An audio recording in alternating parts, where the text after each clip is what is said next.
Which is the best, the new Tesla Model Y or the new BYD C Lion? To compare them, I'm going to show you around their exteriors. Don't actually. Yes, the sheep don't like it either. Check out their interiors. Genius. Compare their technology. Put them through a series of tests. This is like Car Twister, isn't it? And of course, I'm going to drag race them. Ooh, close off the line. So, which will come out on top, America or China? I'm Watson, and you're watching CarWow. This video is going to be tariff. Price. You might think that buying Chinese means buying cheap, but is that really the case? You see, the Tesla Model Y starts from £45,000, whereas the BYD starts from £47,000. If you want the top-spec version of the Model Y that's available at the moment, that's £52,000, whereas this range-topping version of the BYD is £59,000. So, the BYD is slightly more expensive. Design. But which one looks the most premium? Now, normally when a manufacturer facelifts a car, they'll just do the lights and the bumpers, just the plasticky bit. They don't tend to touch the metal bits, but Tesla has. It's redesigned the bonnet, redesigned the wings in order to be able to fit this Cybertruck-inspired light bar across the front. That's actually a daytime running light, and your rear headlights are underneath here. Of course, the whole lower bumper is all new as well. Wait a minute, what's that? Looks like it's trapped some insect. Maybe this design isn't good for insects. Let's just open this bonnet and see what insect it is. Oh look, it's a big old bumblebee. It's kind of moving a bit, or maybe it's just the wind. Oh, it is, it's his little feeler just twitching. Killed by a Tesla. Another reason for people to hate Tesla, right? Now, down the side, main change, new I Love World designs. These are the 20 inches optional ones that you can get on the long range, but they start at 19. The rest of the body at the side is the same, so it still looks like an inflated Model 3. But once again at the back, Tesla's done some major changes, new boot with a new kind of spoilery bit here. I like this design where you've got the Tesla logo there, and at night this actually just beams some light on there to illuminate it. Looks really cool. Also, the lower bumper and diffuser, that's all new as well. And they've moved the number plate from there to there. Feel like Porsche did when they went from the 991 generation 911 to the 992. And I don't actually, yes, the sheep don't like it either, I don't like the lower number plate. It just doesn't look so good. Overall though, the rest of the redesign, it works really well. But what about the all-new BYD? This car has a real kind of face to it, doesn't it? It's like some kind of anime character, all glary and angry and stuff. There's loads of vents going on to make it look sporty and aggressive, and the light design is similar to that on the Ferrari SF90. Now BYD took the approach that Tesla used to take with the Model Y, basically taking their saloon car, in this case, the Seal, and inflating it. For this, the Sea Lion, you do have these kind of weird-shaped wheel arches with a bit too much space here and here. This cladding round reminds me of the wheel arches on a Toyota Yaris Cross. Wheel sizes. Well, these are 20s, but like with a Tesla, the starting size is 19. Moving down the sides, we've got some creases and bits and pieces, and then at the back, it's quite an attractive rear end, full-length light bar here, little boot lip spoiler, a bit too much plastic going on down here, but it's a reasonable-looking car overall. The Sea Lion looks sleeker than the Model Y, especially from the side, mainly because Tesla hasn't done anything to change the Model Y's egg-shaped silhouette. But there's something else I wish Tesla had also addressed. I don't know if it's just me, and I'm some kind of idiot, yeah, it probably is that, but I just don't get on with these door handles. I'm never sure how to open them. And sometimes, as well, if you've opened it like this, unless you shut it like that, they tend to bounce open again. Look, maybe I'm just doing it all wrong. I mean, you shouldn't have to do it two-handed, right? Is there a better way of doing it? A few moments later, I've just looked online and found out how you're supposed to do it. So you do this, but that's like 2 steps. Why don't I just go there for the handle and pull it? Why do I have to go there and there? Then it begs the question of why have that bit, then what's that bit for? Is that just to, like, trick me? Now there's a bit where these were going to be like Mercedes door handles. I just don't get on with them at all. They're weird to operate and they feel horrible to use as well. But with the easy to press, they pop out and then they just act like a nice, easy to use door handle, much better. And none of that nonsense like with the Tesla. Also, blimey, that's some heft. Look, let's try the Tesla, that's not as satisfying. And as someone with quite a few cars that have these frameless windows which have to drop before you open the door, I can tell you that when it's icy and the car's all frozen up, you can't get in because the ice doesn't let the window drop. Looks cool, but actually isn't a great idea. But drag race, how will these SUVs compare in a quarter-mile drag race? The BYD has dual motors, all-wheel drive, 530 horsepower, and 690 Nm of torque. It weighs just over 2.4 tons. The Tesla also has dual motors and all-wheel drive. It produces 507 horsepower, 494 Nm of torque, and weighs in at just under 2 tons. 3, 2, 1, 0, close off the line. This eased ahead and then the Tesla just gapped it. So then, what exactly happened? Well, the Tesla won. It completed the standing quarter mile in 12.4 seconds. The BYD took 12.8 seconds. However, these cars' 0 to 60 miles per hour times were actually incredibly close. The Tesla accelerated from 0 to 60 in 4.33 seconds, while the BYD took 4.35 seconds. So it's only at higher speeds where the Tesla ekes out an advantage. And with this in mind, how will the two cars compare in a rolling race over the half mile? Let's get up to rolling race 30. 3, 2, 1, go. Pickup on this is really good. Initial pickup is, and then, look at that.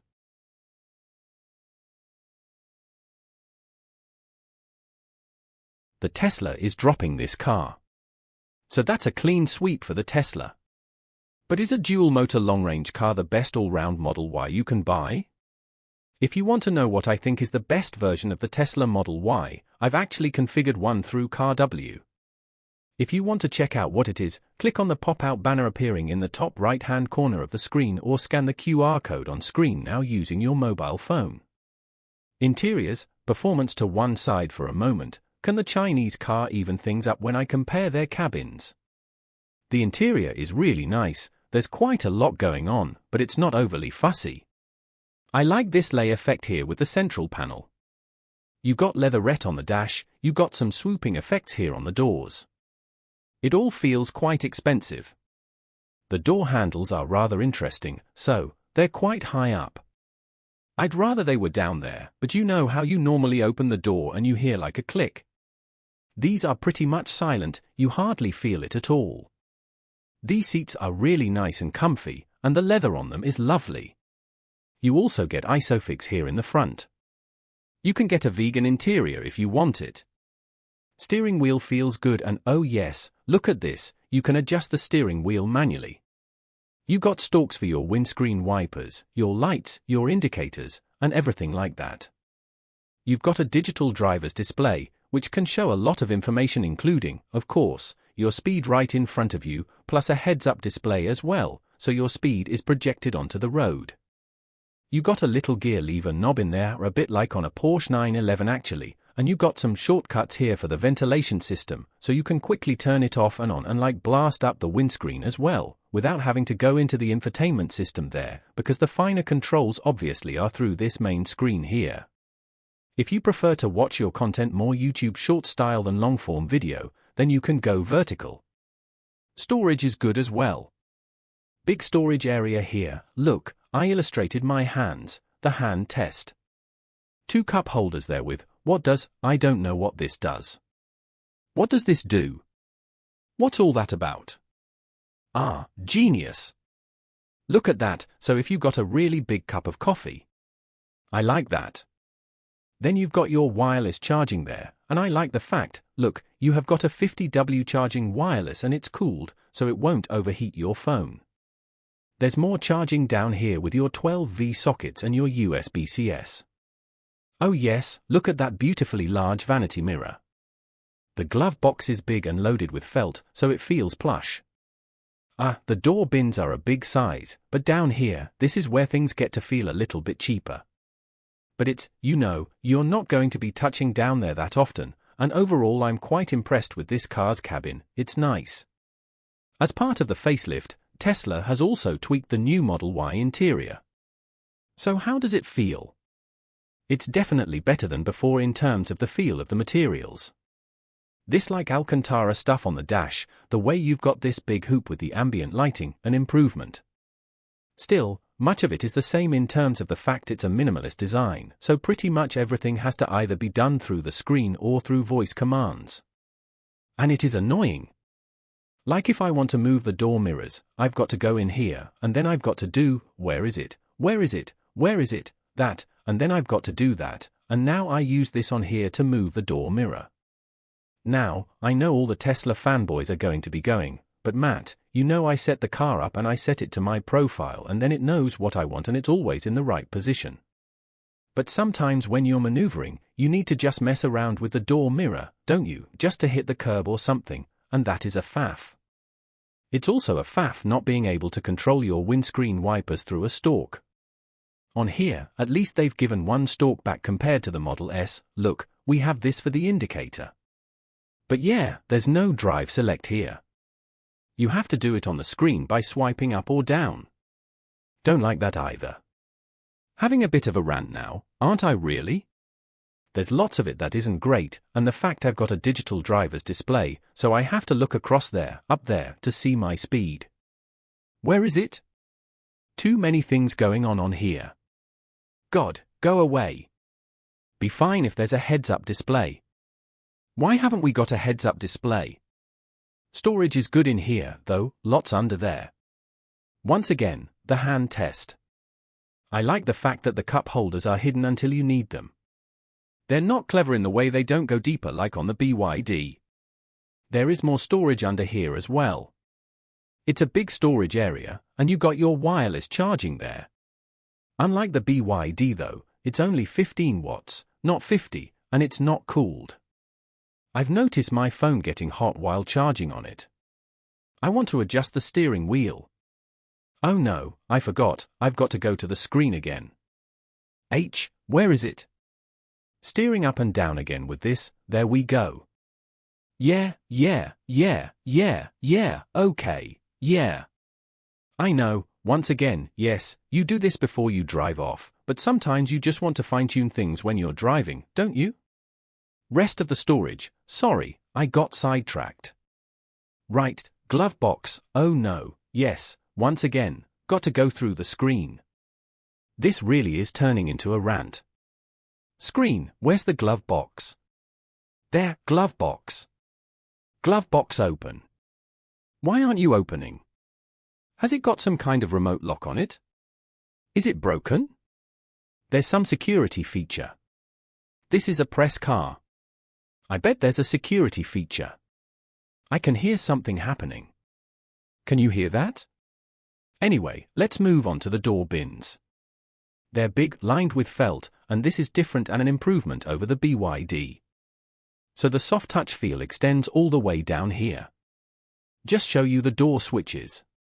So, you don't have a handle like in the BYD, you press the button and it's electrically operated. But there is a fail-safe mechanism to open it there in case the battery is out of power. Look, pull it up that way. Just like in the BYD, you have a full-length glass roof. However, the one in the Tesla doesn't have a blind, which is a bit annoying. Last thing to show you, we don't have ISOFIX on the front passenger seat. Seats are generally quite nice and comfy though. I prefer the ones in the BYD. And then, rearview mirror, very similar design to the actual cover for it as the BYD, but it's not quite as big. So far, this is a really close run race, but we'll find out which car eventually comes out on top at the end of the video. If you're thinking about changing your car to one of these, or any car for that matter, you can do the whole process through CarWow. You can sell your current car through CarWow by uploading photos and have dealers all across the country bid on it. You can also buy your next car, be it a new car, a used car, or you can lease a car through CarWow as well. If you want to check that out now, just click on the pop-out banner appearing in the top right-hand corner of the screen or scan the QR code on screen now. There's also a link in the description of the video. Infotainment system. Tesla usually leads the field in technology, so how does the updated Model Y's infotainment system measure up? Well, the display itself is brilliant, the colors are bright, the graphics are sharp, and it responds quickly. However, there aren't any physical buttons at all, just like in the old Model Y. This makes it harder to adjust some of the car's more specific settings when you're driving, such as tweaking the temperature of the new ventilated seats. That's not all, you still don't get Apple CarPlay nor Android Auto. You have to use Tesla's system, and this is a shame because they come on almost every other new car. Tesla's tried to make up for this with various games and streaming apps, but these feel more like gimmicks than useful features. You might play around with them while you wait for your car to charge, but most of us will go on our phone and just doom scroll on social media. I'd happily give them all up if Tesla would just fit a heads-up display. Unfortunately, the BYD screen doesn't feel as slick as in the Tesla. It isn't as sharp, and it doesn't respond as quickly, but at least you get some physical buttons to access the climate control settings while you're driving. Yeah, I know the Tesla has voice commands, but who really uses voice commands anyhow? What we all use is Apple CarPlay and Android Auto, and they come as standard on the BYD. But the menus aren't as intuitive, so switching between your phone's apps and the screen's other features can be a little bit confusing. However, it's not all bad. I like using the portrait screen to show satellite navigation directions because you can see a lot more of your route at once. Speaking of which, I've asked both cars to program a route from my location to Aberdeen in Scotland. Yes, I know this is probably something most EV owners will never do, but it's interesting. You see, this 500-mile drive requires both cars to stop to recharge. So how do their sat-navs compare? The BYD calculates a route quickly and shows plenty of available chargers along the way. However, you have to decide for yourself which stops to make and how long to charge for. The Tesla, however, shows the quickest available charging points and it calculates exactly how long you need to spend charging at each, so you get an accurate arrival time. It's brilliant, and all electric cars should have this, a clear win for Tesla, then. Charging a car has always been the fact that you got the supercharger network, and if you didn't own a Tesla, you couldn't use it in the past. But now you can, they're open to everybody. However, there is still a benefit of owning a Tesla because you get cheaper electricity rates. Now let's find out which car is the best in the back seats. The quality from the front extends all the way into the back here. Once again, lined door pockets, the seats are comfortable, and you can actually really stretch out underneath the seat in front. There's plenty of knee room. I like the fact that you get these airplane-style folders on the seat backs, they just feel premium. Unlike with the old Model Y, you can alter the angle of the backrest here in the rear, which makes it more comfortable than before. And there's a screen here, like with apps and stuff and YouTube, that the rear seat passengers can watch. You've got some USB-C ports there as well. Oh, what's under here? Let's just do it quickly, that's your cup holders. And please let there be through loading. Where's the bloody button? Where is it? Ah, there, through loading. This definitely feels more comfortable. It's just the shape of the seats, the fine leather as well. It's just, oh, and the backrest is more reclined. So nice. Few complaints, though. You can't quite stretch out underneath the seat in front cause they're not as raised up as in the Tesla, but knee room's still good. The headroom is really good and it's nice back here, but you don't have that cool little infotainment screen like you do in the Tesla. In fact, this whole pod thing feels a bit cheap.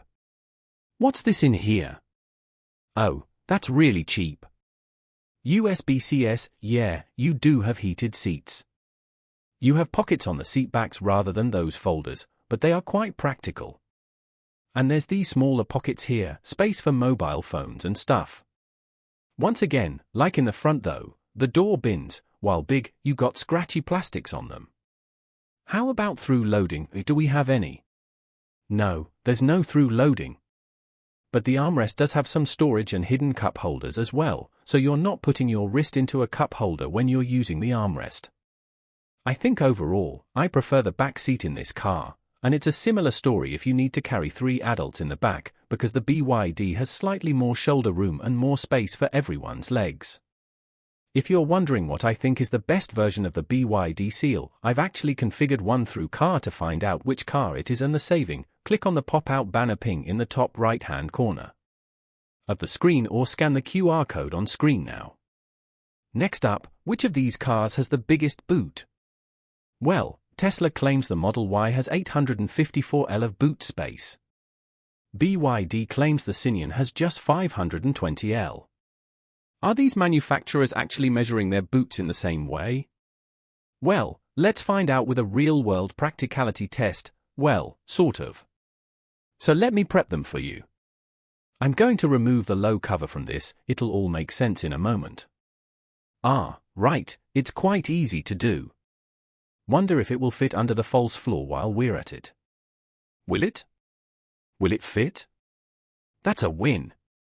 But we want this out, we want to go maximum capacity. Now, let's prep the Tesla. Oh, it's down there, isn't it? Where is it? Where is it? Oh no, it's there. Okay, so take foldy, it.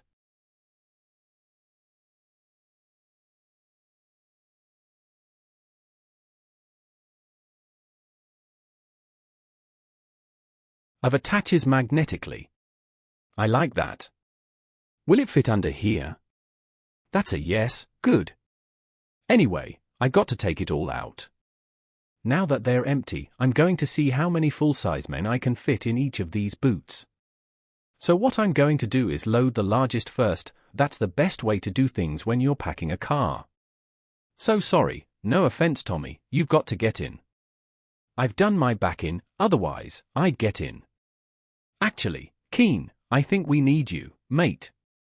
Oh yeah, you can fit in that gap. Sorry Nick, I love that position, it's very evocative now. Do your best. I think we need another small one like Keen. Hang on, this could be. Oh, if we can shut this is going to be impressive, right? Watch your head. Oh, sorry Koo, watch your foot Nick. We might do it. It's not bad, is it? How was that? Uncomfortable? Okay, I think kind ED do the same strategy actually where. Oh hello, a bonus feature. Right, do you know what? We can do, there's no room for anyone else in there, was there? So, oh no, let's be brave on this one. Go on Tommy, you go first. Okay Nick, no. Jack, if we can do this Jack, you're the true test. Look at that position. This is all good ammunition of HR by the way, guys. Nick, finally, if you can get in there, that space there, I think we've got a win for the Tesla. Oh, this is like car twister, isn't it? Hang on, sit on my knee. Sorry Jack. It is going to work though. This is, hang on, there we go. Do you know what? I just snapped. I think this knee is going to be problematic, Nick. It's all right, I'll shimmy. Should we try it? You ready? No? Here we go. I'll get it open as quick as I can. Does it? Come on, let's bugger off. Sorry. What's all this grunting? Don't ask. I don't know what I was going to do there, holding you by the ear. Oh God. Okay, so it's a clear win for the Tesla. Another win for the Tesla is that you can fold the back seats electrically. It's much more annoying in the BYD because the reclining seats have a ratchet system, so you have to lean in to push them down. But how easy is it to? Front boot. Carry some luggage in the front boot, so we're going to start off with the BYD and try and squeeze our largest payload in there. So go on, Tommy. His nickname is actually the Tank. Why is your nickname the Tank? 'Cause my email address is Tommy Tank. Can you get your hips in there? You can't just sort of, can you get in there at all? Not really. Okay, jump out a second. This is key. Can you get into the Tesla? Tell me which one's the worst if you can get your hips in. Oh, you're in. Yeah, it's basically like a bathtub. It actually hurt my back, right? Okay, so it's a win for the Tesla in both respects, front and back boot. Okay, so you're probably not going to be filling up your car with men. Well, we hope not. Batteries and range. Let's talk about filling them with electricity instead. The Cine 7 comes with an 82.5 kilowatt-hour battery in comfort and design trim, top specification. Excellence cars have a larger 91.3 kilowatt-hour battery pack. The entry-level Model Y comes with a 62.5 kilowatt-hour battery. Long-range versions have a larger 75 kilowatt-hour battery. These are the most powerful DC chargers you'll be able to use to charge each car, and here is how long each car will take to charge from 10 to 80%. Finally, this is how far each manufacturer claims you'll be able to drive on a full charge, but real-world range is often very different from what the manufacturers claim. This Model Y has done 379 miles since it was new, and over that period it has averaged 271 watt-hours per mile. I'm going to have to do a different calculation, but anyway, it works out to an equivalent of 3.7 miles per kilowatt-hour. When you multiply that by the car's 75 kilowatt-hour battery capacity, you get a real-world range of 278 miles on a full charge. That's about 86 miles less than the Tesla claims. Oh dear. The Sea Lion has done 1,371 miles in total, and over that period it has averaged 40.2 kilowatt-hours per 100 miles. That works out to 2.5 miles per kilowatt-hour, which really isn't very good. However, I'm not the first person to borrow this. It has been through many journalists' hands, and they've probably been thrashing it, and hence the poor efficiency over the hour. You might be thinking, wait a minute, Matt. What about the journalist driving the Tesla Model Y? We're the first to drive that car. It's just been driven by Tesla employees, and they've probably not been thrashing it about like journalists do. That's a lot of numbers to wrap your head around, but which of these cars are you going to enjoy driving the most? The Cine is a fairly easy, gentle car to drive. It's got a soft setup to it that means that over bumps it's reasonably comfortable, though sometimes you do get a clunk from the suspension. When you're going quicker over uneven surfaces, it does sort of float about and feel a bit disconnected. In fact, there's a sort of disconnected feeling to most of the controls, like the steering wheel, the brakes, which are kind of nothing grabbing, and the handling, the way it kind of wallows and leans a bit and bends and floats. I mean, it's not terrible, it's fine. In some ways, if you like to chuck a car about a bit and get it moving around and sliding, it will do that, but I think most people don't want it. A bit more precision, the car suddenly just drifts out, you can hear the tires going, but it's all right, I don't mind it. But there is definitely. What? What's that all about? Why is it? Why has it just done that? What's? I think I upset it by losing a bit of grip and sliding about. Generally, it's good enough but certainly not great. One thing I'm really not sure about is this, so what I'm going to do is run up at 70 miles per hour here, and there's a bit of wind noise. It's not terrible, but the wind is behind me. If I turn the other way, you'll notice this with the wind in my face. Can you hear that?